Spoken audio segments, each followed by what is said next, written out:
अब आगे देखते हैं मानसिक दिव्यांगता या बौद्धिक अशक्तता।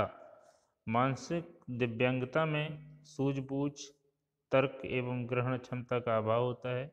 इसे पहले मानसिक मंदता भी कहा जाता था। इस दिव्यांगता में बच्चे का विकास अन्य बच्चों की तुलना में धीमी गति से होता है। जो सामान्य बच्चे का मानसिक विकास जिस तरह से होता है, उस तरह का विकास मानसिक अशक्तता या दिव्यांगता ग्रसित बच्चे का नहीं हो पाता है।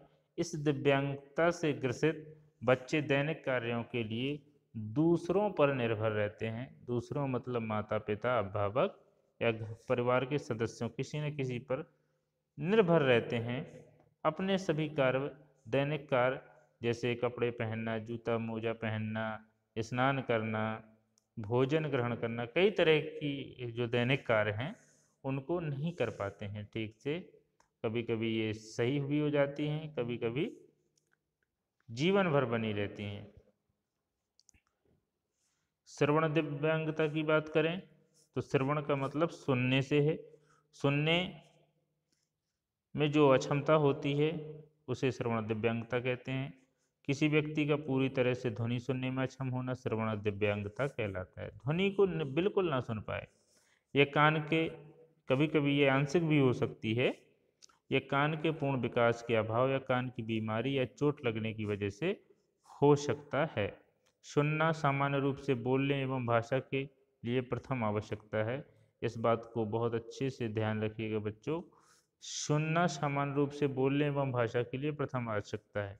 अगर कोई बच्चा पैदा होते ही एक भी शब्द ना सुने तो निश्चित रूप से कहा जा सकता है कि वो बोल भी नहीं पाएगा। बच्चा परिवार या आसपास के वातावरण में लोगों की बोली सुनकर ही बोलना सीखता है। तो श्रवण बाध्यता के कारण बच्चे बोलने में सक्षम नहीं हो पाता है। अगर जो पैदाइशी बहरा होगा या पैदाइशी श्रवण दिव्यांग होगा, कान सुन नहीं पाएगा, तो वो निश्चित रूप से गूंगा भी होता है, यानी बोलने में भी अक्षम होता है। आगे एक डिसेबिलिटी का नाम है डिसलेक्सिया। डिसलेक्सिया पढ़ने लिखने से संबंधित एक तरह का विकार है, पढ़ने लिखने से संबंधित, जिसमें बच्चों को शब्द पहचानने, पढ़ने, याद करने और बोलने में परेशानी होती है। डिसलेक्सिया से ग्रसित बच्चे अक्षरों और शब्दों को उल्टा पढ़ते हैं, कुछ अक्षरों का उच्चारण भी नहीं कर पाते। इनकी उच्चारण क्षमता सामान्य बच्चों की अपेक्षा काफ़ी कम होती है। यह 3 से 15 साल के बच्चों में ज़्यादातर पाई जाती है, सामान्यता पाई जाती है। डिसलेक्सिया कोई मानसिक रोग नहीं है। इस पर एक मूवी या फिल्म बनी हुई है तारे ज़मीं पर, तो उसमें बहुत अच्छी तरीके से इस डिसलेक्सिया जो एक विकार है, ये छोटी उम्र में रहता है, आगे चल करके सही हो सकता है। बहुत सारे महान हस्तियों को उदाहरण भी उस मूवी में दिया गया है। इसमें होता क्या है कि अक्षरों को या अंकों को सही से पहचानने में हमेशा कन्फ्यूजन रहता है। जैसे ये बी बनाना है कि डी बनाना है, वो हमेशा कन्फ्यूजन रहेगा। बी को डी और डी को बी उल्टा सीधा कर देगा, इस तरह का। डिस्ग्राफिया है अगले एक विकार। यह सुसंगत अच्छे ढंग से न लिख पाने की अक्षमता है। यह एक दिमागी बीमारी की पहचान के रूप में इसको चिन्हित किया गया है। डिस्ग्राफिया एक प्रकार का लेखन विकार है जो लेखन के कौशल पर असर डालती है। इसमें स्पेलिंग, हस्तलेखन और शब्दों, वाक्यों और पैराग्राफों को संयोजित करने जैसे कौशल बाधित होते हैं। डिस्ग्राफिया से पीड़ित बच्चों को सही रूप से लिखने में कठिनाई होती है तथा लिखने की गति भी धीमी होती है, बहुत धीमी होती है सामान्य बच्चों से।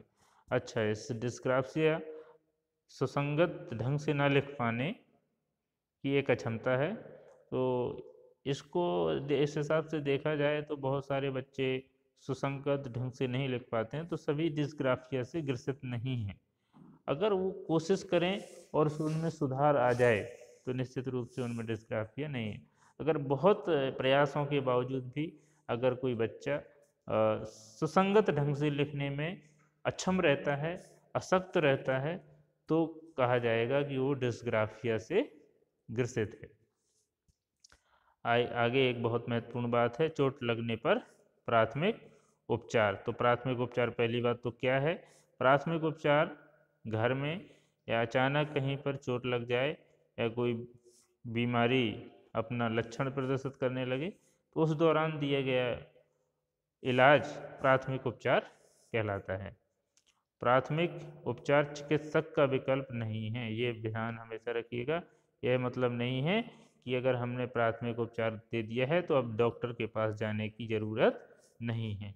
ये तो ऐसा है जैसे चोट लग जाए घर में तो पट्टी बांध दी ताकि ब्लीडिंग ज़्यादा ना हो, कुछ कई तरह की चीज़ें हैं। फर्स्ट एड बॉक्स इसके लिए घरों में या कहीं पे भी दफ्तर में, कार्यालय में प्राथमिक उपचार पेटी का रखना आवश्यक माना जाता है।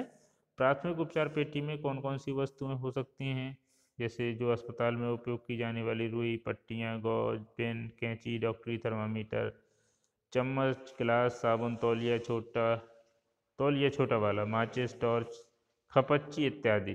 कुछ दवाइयाँ हैं जैसे पैरासीटामोल है, ये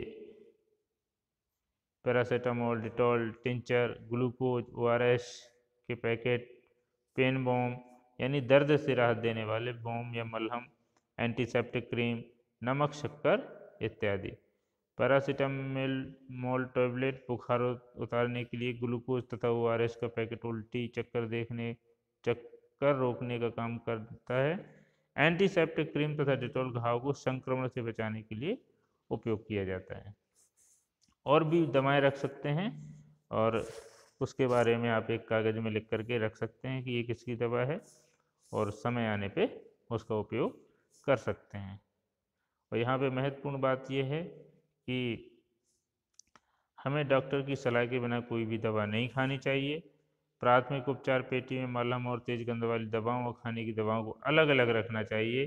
कई बार जो है कुछ दवाएं मिश्रित हो जाती हैं और उनका रासायनिक संयोजन बिगड़ जाता है।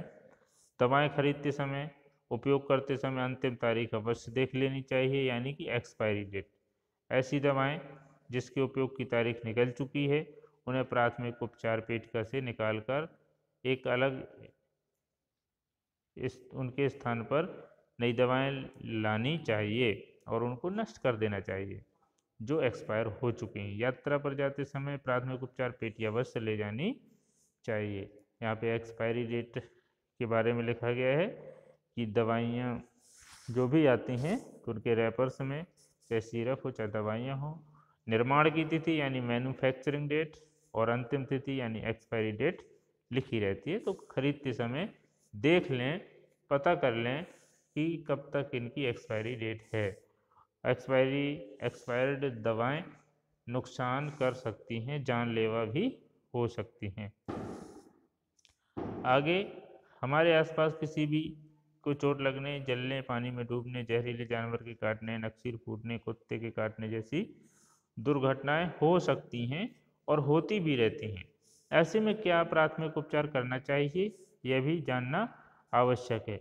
हम क्या प्राथमिक उपचार कर सकते हैं?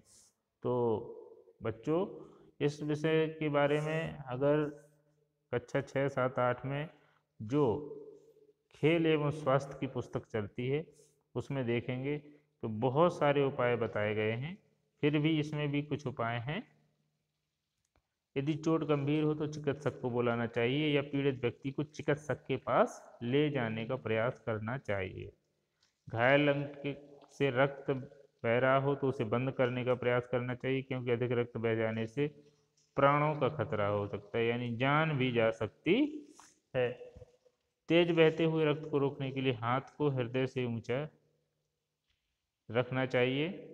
ऐसे में यदि बर्फ उपलब्ध हो तो उसे साफ कपड़े में लपेट कर चोट वाले स्थान पर रखने पर रक्त का बहाव कम हो जाता है। चोट को रेत या मिट्टी से बचाना चाहिए। चोट पर मक्खी नहीं बैठने देना चाहिए। साधारण चोट हो तो एंटीसेप्टिक घोल से साफ करके दवा लगाकर पट्टी बांध देना चाहिए। पर गंभीर चोट हो तो घायल व्यक्ति को चिकित्सक के पास ले जाना चाहिए। सामान्य सी बातें लिखी हुई हैं, इनको बस अपनाने की ज़रूरत है। कभी ऐसी घटना होती है तो गिरने पर, फिसलने से, हाथ या पैर की हड्डी टूटने पर प्रभावित अंग को हिलाना डुलाना नहीं चाहिए। खपच्ची तथा पट्टियों के द्वारा प्रभावित अंग को सहारा देकर बांध देना चाहिए। जब भी ऐसे मौके आए तो इन सब उपायों को अपनाना चाहिए ताकि हम अपनी पढ़ी हुई चीज़ का इस्तेमाल कर सकें। आगे है दिव्यांगता के प्रति राष्ट्रीय एवं अंतर्राष्ट्रीय स्तर पर क्या प्रयास किए जा रहे हैं इस विषय में। तो भारत का संविधान समानता का अधिकार देता है, स्वतंत्रता का अधिकार, न्याय गरिमा सुनिश्चित करता है। इस आधार पे देखा जाए तो दिव्यांग व्यक्तियों समेत संयुक्त समाज बनाने पर जोर डाला जाता है। हाल के वर्षों में दिव्यांगों के प्रति समाज का नजरिया बदला है और बदलना भी चाहिए। दिव्यांग व्यक्तियों को समान अवसर तथा प्रभावी पुनर्वास की सुविधा दी जा रही हैं। गुणवत्तापूर्ण जीवन व्यतीत करने के लिए सरकारें पूरा प्रयास करती हैं और इस आधार पर भारतीय पुनर्वास अधिनियम 1992 के अंतर्गत पुनर्वास सेवाओं के लिए कुछ प्रावधान किए गए हैं जो इस प्रकार हैं। शारीरिक विकलांग संस्थान नई दिल्ली, राष्ट्रीय दृष्टि विकलांग संस्थान देहरादून, राष्ट्रीय ऑर्थोपेडिक विकलांग संस्थान कोलकाता, राष्ट्रीय मानसिक विकलांग संस्थान सिकंदराबाद, राष्ट्रीय श्रवण विकलांग संस्थान मुंबई, राष्ट्रीय पुनर्वास तथा अनुसंधान संस्थान कटक, राष्ट्रीय बहुविकलांग सशक्तिकरण चेन्नई संस्थान चेन्नई, ये चेन्नई में है। और कुछ महत्वपूर्ण बातें हैं। दिव्यांग व्यक्तियों को सशक्तिकरण के क्षेत्र में उत्कृष्ट कार्य करने के लिए उत्तर प्रदेश राज्य को सर्वश्रेष्ठ राज्य का राष्ट्रीय पुरस्कार भारत सरकार द्वारा 3 दिसंबर 2015 को दिया गया था। और भी बहुत महत्वपूर्ण चीज़ें हैं। 3 दिसंबर को हम विश्व दिव्यांग दिवस मनाते हैं।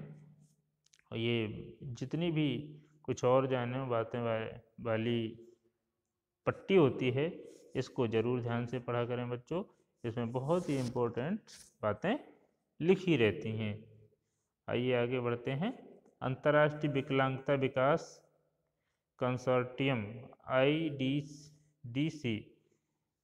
IDDC सहयोग और सूचना के आदान प्रदान के माध्यम से दिव्यांग लोगों के अधिकारों को बढ़ावा देता है।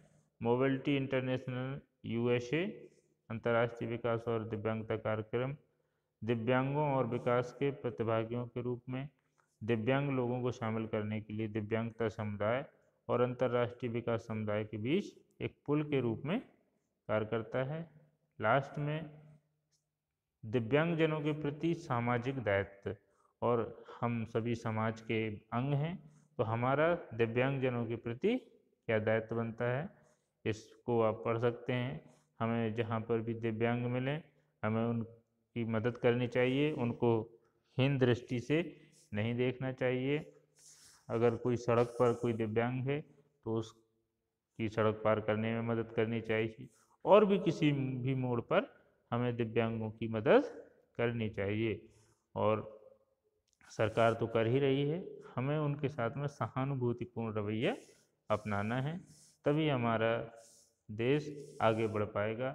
और सरकार इस विषय पर बहुत ध्यान दे रही है, प्रयास कर रही है कि दिव्यांगों को भी एक जो आम प्रक्रिया है समाज की उसमें मुख्य धारा से जोड़ा जा सके। अंतर्राष्ट्रीय स्तर पर शारीरिक रूप से अक्षम व्यक्तियों के लिए पैरा ओलंपिक खेलों का आयोजन किया जाता है। पहला पैरा ओलंपिक खेलों का आयोजन 1960 रोम में किया गया था। प्रत्येक वर्ष 3 दिसंबर को विश्व दिव्यांग दिवस के रूप में मनाया जाता है। तो ये था इस पाठ से संबंधित मुख्य विषय या मुख्य बातें। इसको पढ़िए, समझिए और अपने जीवन में लागू करिए।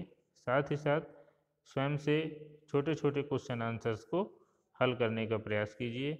बाकी जो डिस्क्रिप्टिव लॉन्ग आंसर्स हैं व्याख्यात्मक, उनको समय पे हल करा दिया जाएगा व्हाट्सएप ग्रुप के माध्यम से या किसी ऑफलाइन मोड के माध्यम से। धन्यवाद।